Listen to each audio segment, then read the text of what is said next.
वाला एक आम सा चोर है। कहानी की शुरुआत में हम उसे एक महंगी घड़ी चुरा कर पुलिस से भागते हुए देखते हैं। पुलिस से बचने के लिए वो नदी में कूदकर दीवार से लगकर खड़ा हो गया ताकि कोई उसे देख ना पाए। पुलिस के वहां से जाने के बाद वो वापस ऊपर चढ़ने के लिए नदी में पड़े एक बैरल पर चढ़ा।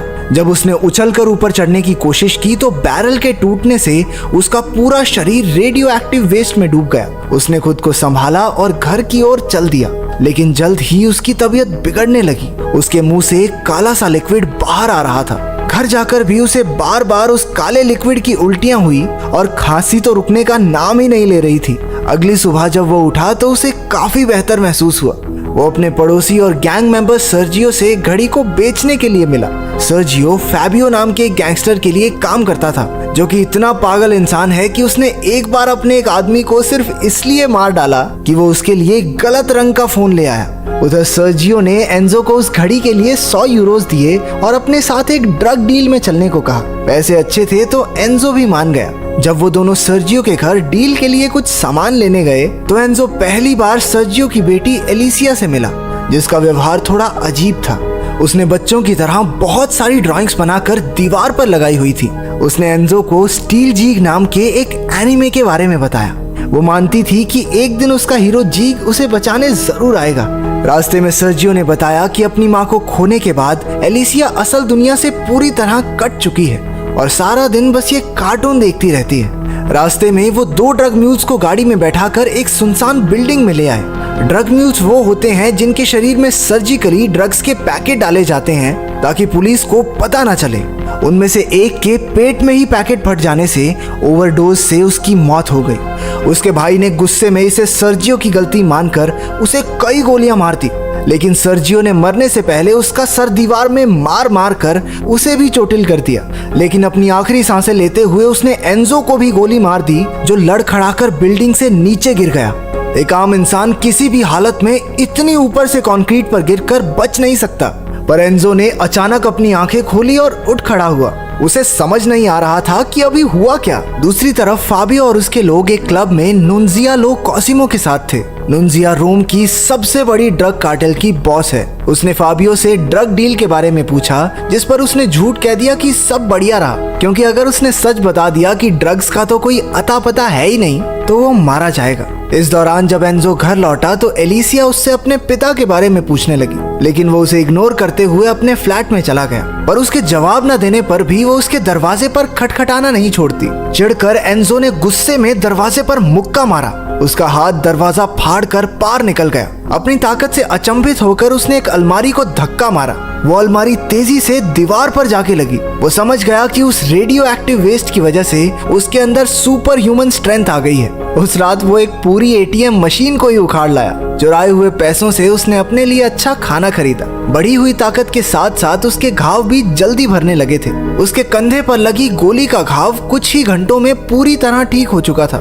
नीचे फाबियो और उसके आदमियों ने एलिसिया से उसके बाप सर्जियो के बारे में पूछताछ शुरू कर दी। उन्हें लग रहा था कि सर्जियो ड्रग्स लेकर भाग गया। क्योंकि एलिसिया को सच में कुछ नहीं मालूम था तो वो चुपचाप वहां डरी सहमी खड़ी रही। अचानक एंजो खिड़की तोड़कर एक मास्क और हुडी पहने कमरे में दाखिल हुआ। अपनी सुपर ह्यूमन ताकत से उसने मिनटों में उनकी बकरी बना दी। गुंडे समझ गए कि वो एंजो से नहीं जीत सकते तो वो वहां से भाग निकले। एंजो एलिसिया को अपने फ्लैट में ले आया ताकि वो सुरक्षित रहे। एलिसिया सोचती है कि वो उसका कार्टून वाला सुपर हीरो जीग है और आखिरकार वो उसे बचाने आ चुका है। उसकी दिमागी हालत का ख्याल करते हुए एंजो ने भी उसकी हाँ में हाँ मिला दी। दूसरी तरफ फाबियो ने एंजो की एटीएम मशीन चुराते वक्त रिकॉर्ड हुई सीसीटीवी फुटेज देखी, जो कि इंटरनेट पर वायरल हो रही थी। उसे पूरा यकीन था कि ये वही आदमी है जिसने बीते दिन उनकी छिताई की थी। तभी फाबियो का राइट हैंड एंटोनियो वहां आया और उसे सलाह दी कि उन्हें नुन्जिया के पैसे उसे जल्द से जल्द देने के लिए लोन ले लेना चाहिए। लेकिन फाबियो कहने लगा कि इसकी बजाय वो एक बैंक की गाड़ी को लूटेंगे, जिसकी प्लानिंग उन्होंने पहले से ही कर रखी है। दूसरी तरफ एंजो को भी सर्जियो के कागजों के बीच उसी बैंक की गाड़ी को लूटने का प्लान मिला।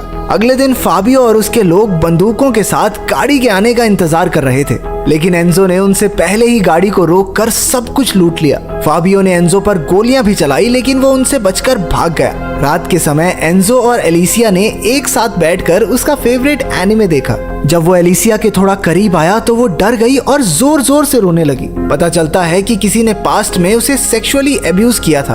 अगले दिन वो एंजो से बार बार उसके पिता को बचाने के लिए कहने लगी। वो उसे एक बंद अम्यूजमेंट पार्क में लेकर आया जहां वो अपनी ताकत से बिना बिजली के उन राइड्स को चलाने लगा।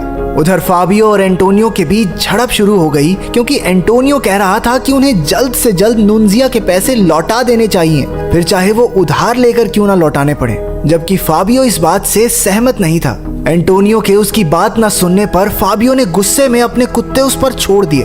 उन्होंने एंटोनियो को मार डाला। दूसरी तरफ एंजो ने मॉल से एलिसिया को एक प्रिंसेस ड्रेस दिलवाई जो वो हमेशा से चाहती थी। बाद में एंजो ने उसे सर्जियो की मौत के बारे में बताया। वो रोते हुए कहने लगी कि एंजो ने उसके पिता को बचाया क्यों नहीं।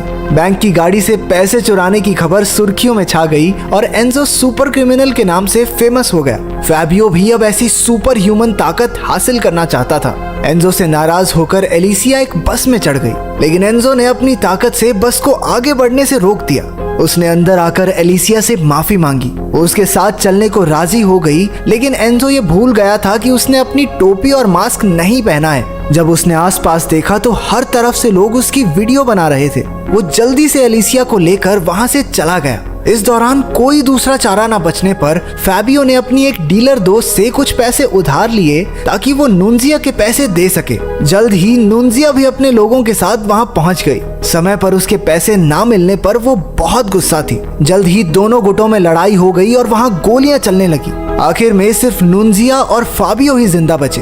अपने अड्डे पर पहुंचकर फाबियो ने देखा कि उसके सारे आदमी मारे जा चुके थे। तभी एंजो की बस को रोकने वाली वीडियो टीवी पर दिखाई गई। फाबियो ने तुरंत उसका चेहरा पहचान लिया और उसे ढूंढने निकल पड़ा।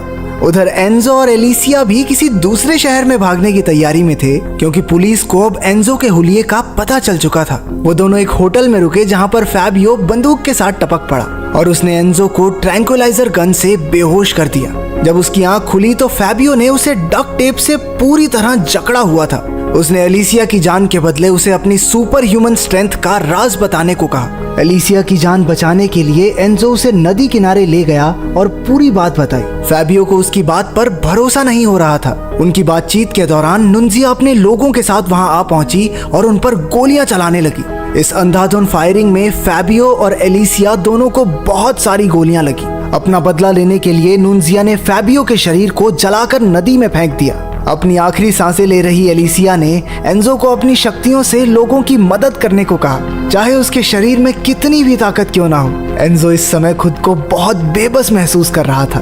अगले दिन फैबियो पानी से निकला। उसके अंदर भी एंजो की तरह सुपर ह्यूमन स्ट्रेंथ आ चुकी थी। वो सीधा नुनजिया के अड्डे पर गया और वहां मौजूद सभी लोगों को मार दिया। उसने उन्हें मारते हुए अपनी वीडियो भी बनाई ताकि वो एंजो की तरह फेमस हो जाए। दूसरी तरफ एंजो एलिसिया की मौत के बाद हताश होकर इधर उधर भटक रहा था। अचानक उसके पास एक गाड़ी का एक्सीडेंट हो गया। उसने अपनी शक्तियों का इस्तेमाल करके एक छोटी बच्ची को जलती हुई गाड़ी से बचाया।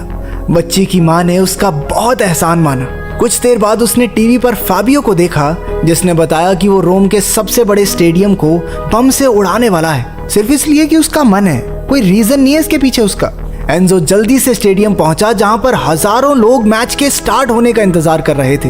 पार्किंग एरिया में उसे फैबियो मिला जिसके हाथ में बम का रिमोट था। उनके बीच जबरदस्त लड़ाई हुई, लेकिन फैबियो मौका देखकर स्टेडियम के अंदर की तरफ भागा।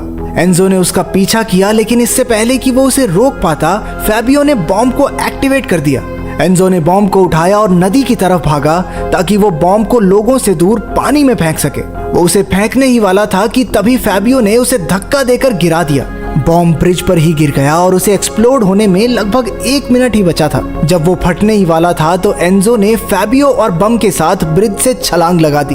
उस धमाके में फैबियो मारा गया और उसका सर धड़ से अलग होकर ब्रिज पर गिरा। सबको लगा कि एंजो ने भी इस धमाके में अपनी जान दे दी, लेकिन आखिरी सीन में हमने उसे दूर खड़े शहर को